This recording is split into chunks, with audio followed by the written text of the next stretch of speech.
yang due process, yang penegakan hukum itu juga memberikan perlindungan terhadap aspek kemanusiaan.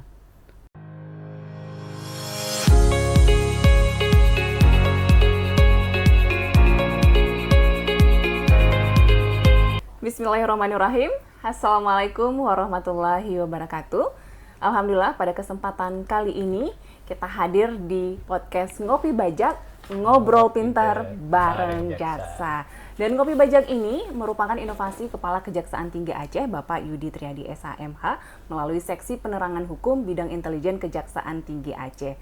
Dan tentunya Asmadi, kita juga mengucapkan terima kasih nih yang sebesar-besarnya kepada Asisten Intelijen Kejaksaan Tinggi Aceh Bapak Muhsan karena sudah memberikan kita sarana dan prasarana ya, sehingga podcast Ngopi Bajak ini bisa hadir dan juga langsung dinikmati oleh masyarakat. Ya, benar sekali Fer. Salah satu kewenangan kejaksaan adalah melakukan penuntutan terhadap tindak pidana umum ya, kemudian melakukan penyidikan terhadap tindak pidana tertentu, kemudian juga menjadi jaksa pengacara negara. Nah, di bidang ketertiban umum ini ada tugas dan kewenangan kejaksaan untuk meningkatkan kesadaran hukum di dalam masyarakat. Nah, Ngopi Bajak ini sebagai bentuk wujud bahwa kejaksaan ini hadir di tengah masyarakat. Nah, di Ngopi Bajak juga akan kita bahas tentang isu-isu aktual, baik itu hukum, politik, ekonomi, bahkan syariat Islam sekalipun, karena kita berada di Aceh nih, Prof. Iya, betul sekali. Tentunya nih, dengan menghadirkan narasumber-narasumber yang kompeten di bidangnya, seperti pada kesempatan kali ini sudah hadir nih Asmadi di tengah-tengah kita.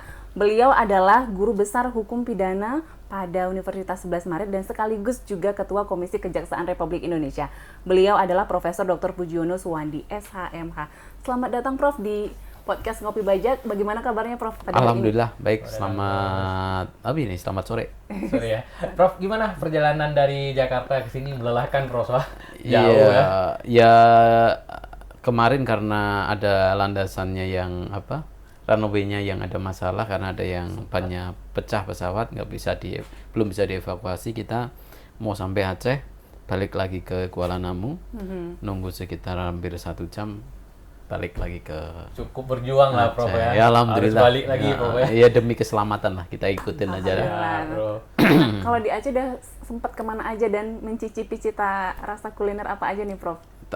Ini saya kedua kalinya ya Aceh. Dulu ketika saya sebelum menjadi ketua komisi kejaksaan waktu aktif di kampus, saya ke Aceh, sempat ke Sabang dulu, ke titik nol sampai ke pulau apa yang dulu tempat Rubiah, Bro. Rubiah kita snorkeling di sana. Kalau sekarang kayaknya nggak sempat, tapi kita menikmati kuliner. Mulai dari semalam kita kopi khas Aceh, ada espresso tapi ada susunya. Jadi espresso Sangar, Prof. Sangar ya namanya. Itu agak beda. Saling ngerti, Bro. Agak beda. Jus timun khas ya. Terus ayam tangkap gitu. Katanya ayamnya nggak digoreng tuh katanya. Ayam pemugari.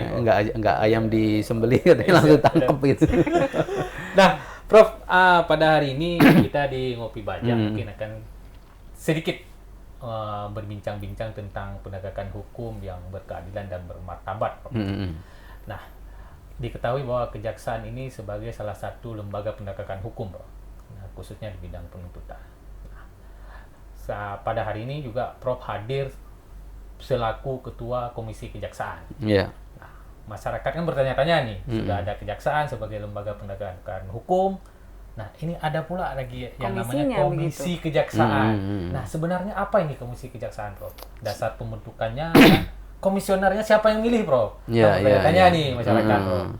Kalau jadi komisi kejaksaan itu kan dasarnya pasal 38 Undang-Undang Kejaksaan. Siap. Di Undang-Undang 11 2021 itu disebutkan bahwa dibentuk oleh Presiden untuk kepentingan meningkatkan kinerja kejaksaan, maka dibentuk lembaga pengawasan eksternal.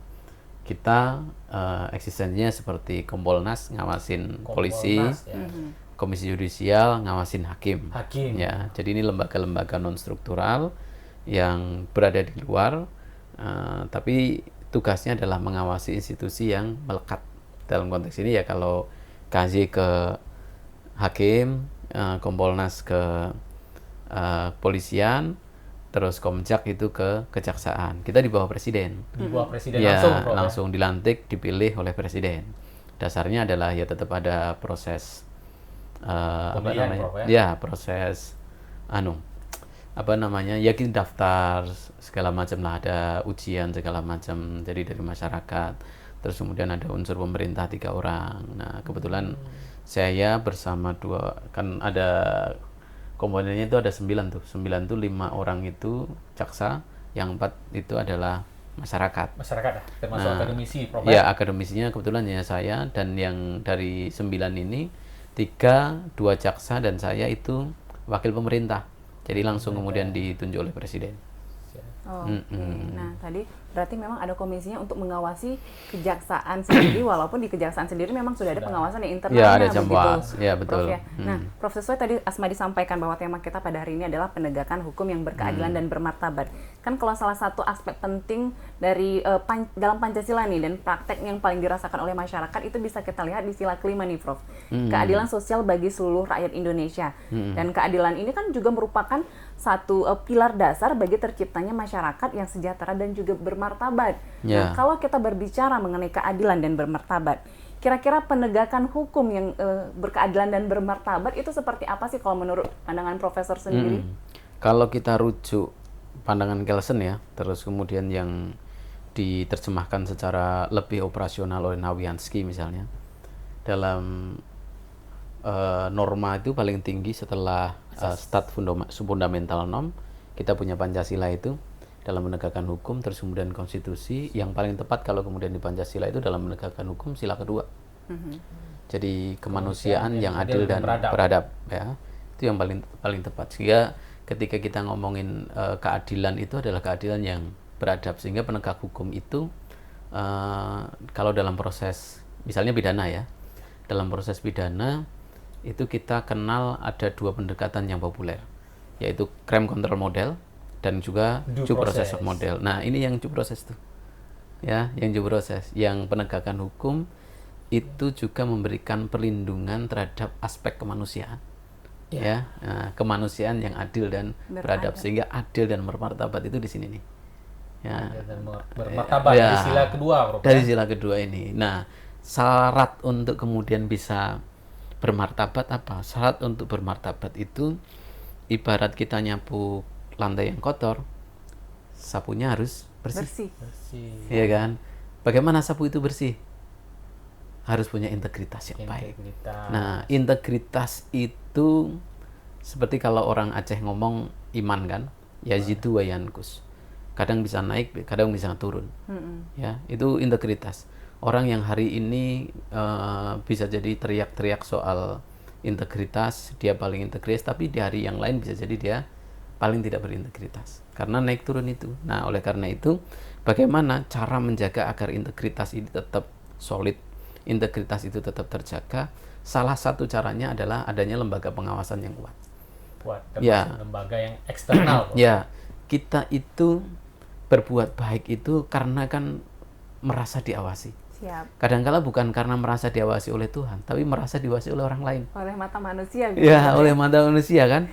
Kita tidak mau dicap sebagai pencuri, maka kita tidak mencuri. Iya, ya, bukan karena kita takut dosa, tapi karena orang lain yang orang lain lihat, Bro. Sama, kita juga makanya kita tidak ingin kemudian dicap berbuat buruk, maka kemudian bagaimana? Ya, lembaga kemudian membentuk lembaga pengawas ini.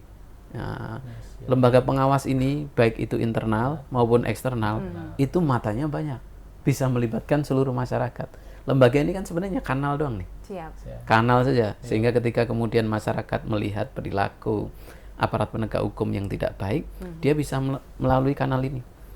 Saya lihat tuh aparat penegak hukum, maka ini adalah komitmen negara untuk menjaga agar sapu itu tetap bersih. Meskipun kita tidak memungkiri ya, dalam sapu itu kadang-kala ada lidi-lidinya yang kotor gitu ya. Ada sedikit debu-debunya gitu, Prof. Ya itu masih ada lah dimanapun, tidak kemudian ketika kita bersih semuanya bersih. Kadang-kala masih ada itu barangkali di semua institusi ada, tetapi bukan kemudian kita putus asa. Tetap harus kemudian pengawasan itu dikuatkan, pelibatan masyarakat itu juga kemudian jadi unsur yang penting untuk menjaga aparat penegak hukum itu bersih, tetap berintegritas, sehingga dari situ aparat yang akhirnya tidak punya kepentingan, sehingga konteks ketika penegakan hukum itu adil, adil. bermartabat. Bermartabat. Nah, relate itu kan? Siap. Iya. Baik, Prof. Ini berbicara penegakan hukum.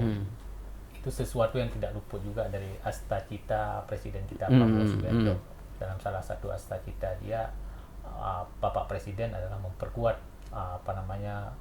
reformasi birokrasi, hukum dan politik, juga memperkuat pencegahan dan pemberantasan tindak pidana korupsi dan juga narkotika. Nah, kalau Prof melihat sendiri ini bagaimana cara kejaksaan mewujudkan asta cita daripada Bapak Presiden kita, Prof? Etalase yang paling kelihatan itu ada di Pitsus ya. Pitsus. Ya, itu paling bisa dilihat. Dan tepuk tangan publik, tepuk tangan masyarakat itu sekarang paling antusias ketika kemudian jaksa secara festival itu bisa kemudian mempertontonkan hasil-hasil pemberantasan korupsi. Misalnya tidak kemudian dengan menjelek-jelekkan pribadi pelaku ya, tapi dengan prestasi yang kemudian dimunculkan. Jadi kayak misalnya ketika penyitaan uang itu ditampilkan ke publik. Kayak misalnya yang terakhir itu adalah 11,8 triliun.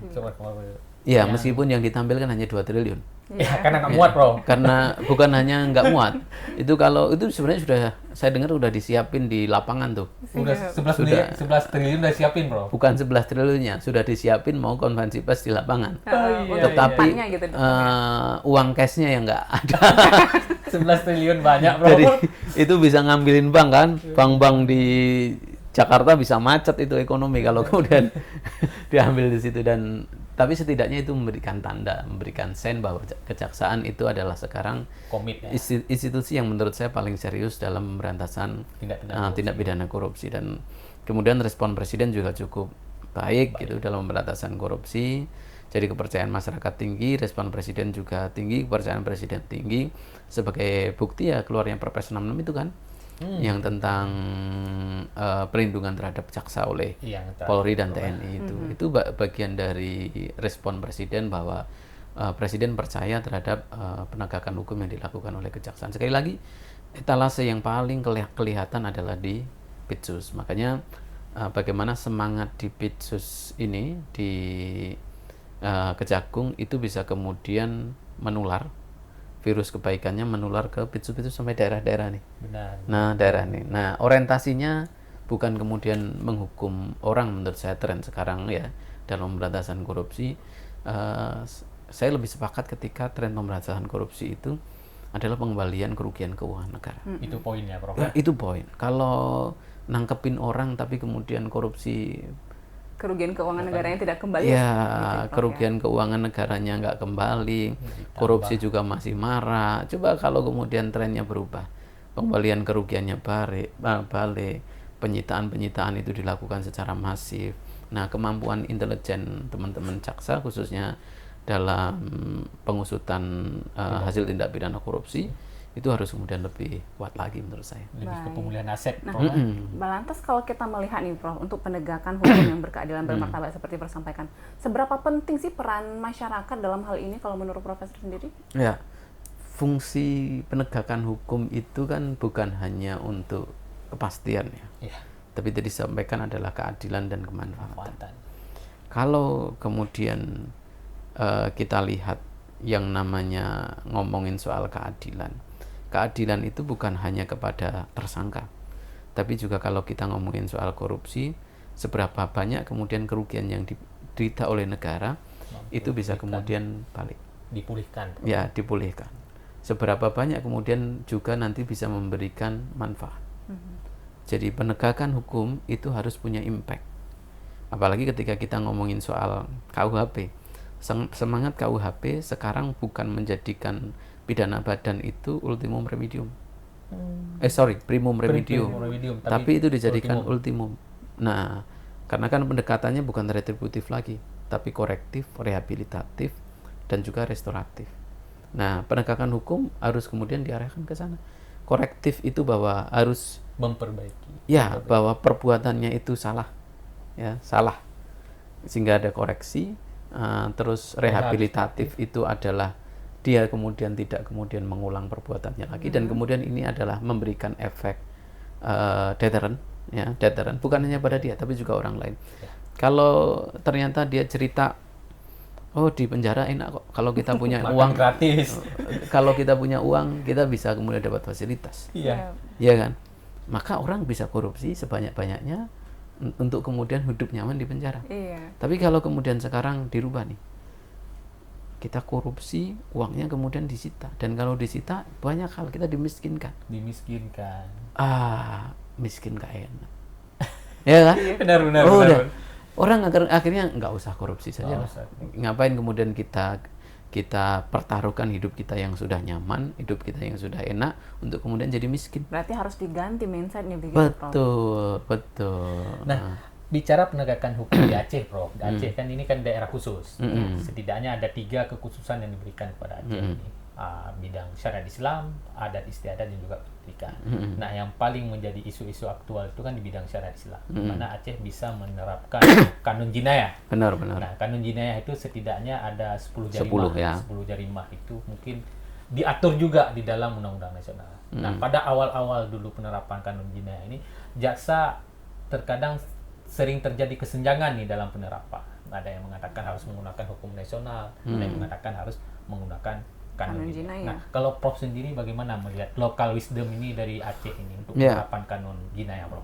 Kalau saya setuju kan sudah ada kekhususan ya. Iya. Setidaknya sudah ada 2 undang-undang ya. Undang-undang tentang pemerintahan daerah Aceh sama kekhususannya Aceh itu. Itu sudah clear, bahkan ada di pasal 72 ya kalau saya tidak salah itu. Itu sudah menjelaskan tentang lex spesialis dari undang-undang ini sehingga bisa diberlakukan menyimpangi dari ketentuan-ketentuan yang diatur secara nasional. Hanya kemudian menurut saya penting ada bridging nih antara ketentuan-ketentuan di Aceh dengan ketentuan-ketentuan nasional.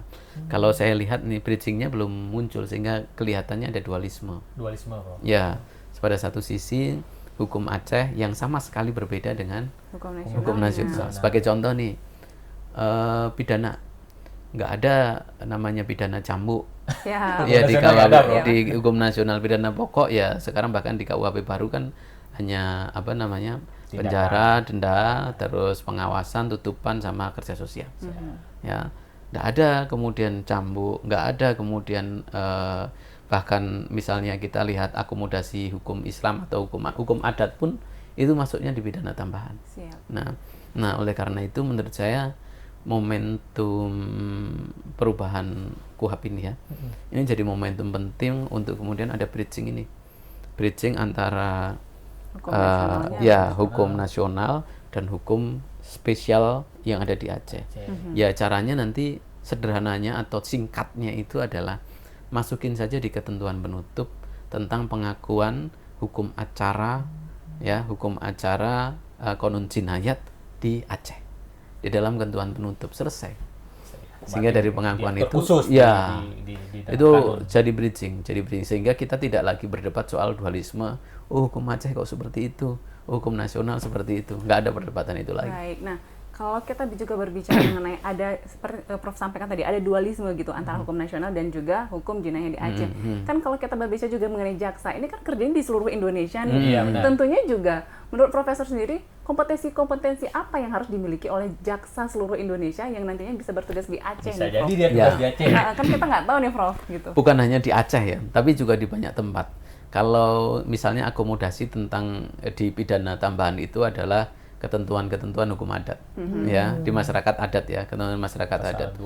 Itu harus ada ya setidaknya apa ya, skill tertentu yang kemudian harus dimiliki. Jadi ada database, ada rumah kaca di kejaksaan itu yang hukum adat yang tumbuh dan berkembang di masyarakat seperti apa. Nah itu skill itu yang harus dimiliki oleh jaksa-jaksa yang akan ditugaskan di satu daerah itu, apalagi di Aceh. Di Aceh itu bukan hanya daerah istimewa, tapi juga daerah khusus kan. Benar. Nah oleh karena itu yang ini ada hukumnya sendiri. Bahkan hukum pidananya ada kononnya sendiri. Oleh karena itu juga harus ada skill. Misalnya kita ngomongin soal eksekusi nih. Nah, eksekusi kan jaksa bukan hanya sebagai penuntut, tapi juga sebagai eksekutor. Nah, itu juga harus ada skillnya. Penuntut saja kan ada skillnya. Nah, ini mau dituntut seperti apa. Nah, itu juga ada skillnya. Nah, oleh karena itu menurut saya ya ini juga menjadi masukan ya, khususnya nanti di teman-teman di Badiklat khususnya untuk menyediakan pelatihan pelatihan khusus lah, pelatihan tertentu yang agar ketika jaksa-jaksa diterjunkan daerah itu sudah ada apa namanya ya, keterampilan lah ya, keterampilan yang dimiliki terkait dengan daerah yang dimana dia mau ditugaskan. Jadi orang yang mau ditugaskan misalnya di Aceh, ya dia tahu ketika mau jadi JPU di Aceh, dia tahu tentang skill sebagai penuntut atau sebagai eksekutor ketika ada di Aceh seperti apa, itu yang harus kemudian diperhatikan. Ini kan kita taruh lah, ini KUHAP ini goal lah tahun ini. Itu kan kanun jinayah, ada kanun acara jinayah. Kalau kita lihat ini memang sangat berbeda. Dari segi alat bukti kalau di hukum nasional KUHAP itu hanya 5. Bahkan di kanun jinayah itu menjadi 7, Prof. Ada alat bukti elektronik dan juga ada pengakuan terdakwa di situ. Nah, jika KUHAP ini goal tahun ini, perlu nggak penyesuaian di dalam hukum acara jinayah? Mungkin nanti ini kan koordinasi, kalau kita katakan kanun jinayah yang ada sebenarnya copy paste dari KUHAP sebenarnya, cuma dengan sedikit penambahan. Nah, apabila RKUHAP ini goal tahun ini, perlu nggak penyesuaian termasuk koordinasi jaksa dengan penyidik nantinya? Ya, menurut saya dua-duanya ya. Artinya kan ini belum goalnya seperti apa kan kita juga belum tahu. Iya, benar, Pak. Yang sekarang harus kemudian dikasih masukan, misalnya saya sepakat malah justru misalnya pengakuan dari pelaku itu diakomodasi. Ya, itu untuk menjamin proses beracara yang cepat. Iya. Jadi kalau sudah ada pengakuan pelaku itu ibaratnya alat buktinya sudah 90% lah. Ya, ya udah, nggak usah kemudian kalau sudah ada pengakuan pelaku tidak usah kemudian ada proses beracara yang belit-belit. Tinggal diatur saja, tambahin kalau kemudian ada pengakuan di situ ada kebijakan tentang pengurangan. Ya, pengurangan entah itu tuntutan, entah itu kemudian putusan pidana. Seperti kan sekarang sudah ada Perpres, ada PP tuh. PP tentang apa namanya? Plea bargaining ya? Plea bargaining ya? Ya. Saksi mahkota. Ya, itu kan bisa dilakukan itu. Nah, itu juga kemudian bisa diakomodasi sebagai contoh. Nah, kalau kemudian yang bertahan dengan adalah nanti taruhlah KUHAP-nya existing seperti KUHAP lama, kita bicara soal alat bukti, asalkan ada bridging tadi, ya sebenarnya sudah selesai. Jadi misalnya belum diakomodasi 2 alat bukti yang ada di kanun dalam KUHAP, tapi ada bridging yang kemudian di ketentuan penutup yang menjelaskan ada pengakuan terhadap ketentuan-ketentuan yang berlaku secara khusus di daerah-daerah khusus, itu bisa kemudian menjadi bridging. Oke, lengkap ini semua, teori, praktik semua ya. Begitu. Tapi tentunya kita berharap juga nantinya ada sinkronisasi seperti Prof sampaikan tadi, begitu, jangan sampai nanti jaksa-jaksa yang bertugas ke Aceh dari dari luar daerah ataupun dari Papua terjadinya kayak culture shock gitu, Prof ya? Ya, benar. Baik, nah Prof, ini kan Anda sebagai Ketua Komisi Kejaksaan Republik Indonesia.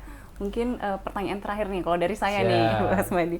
Strategi Komjak ke depan nih nantinya untuk mempersiapkan kejaksaan di tahun pencapaian Indonesia Emas 2045 ya. Seperti apa nih, Prof? Yang paling harus kemudian jadi persepsi yang sama dan visi yang sama ya. Dan ini semua elemen pengawas. Bahwa pengawas itu salah satu prestasinya adalah menemukan temuan kesalahan. Tapi itu hanya salah satu. Yang jadi tantangan kemudian adalah bagaimana dengan tindak lanjut terhadap temuan itu. Tindak lanjut terhadap temuan itu akan menentukan sikap kita juga terhadap kemudian berimpact terhadap institusi yang kemudian kita awasi. Ya, misalnya kita begitu reaktif terhadap temuan yang kita temui, itu bisa kemudian membakar rumah.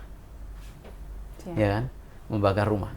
Kita bisa kemudian berapi-api terhadap temuan yang kita temui, ya rumah yang kemudian harusnya kita jaga bersama-sama itu kemudian jadi terbakar. Karena kalau apalagi Komjak itu tugasnya adalah mengawasi dalam konteks endingnya untuk meningkatkan kinerja kejaksaan. Jadi kita jaga kinerjanya itu tetap meningkat, sehingga jangan sampai kemudian kita bereaksi terhadap temuan itu terlalu berapi-api. Tapi juga bukan kemudian kita stempel terhadap apa yang kemudian dikeluarkan atau apa kebijakan atau apapun yang kemudian dikeluarkan oleh lembaga yang kita awasi.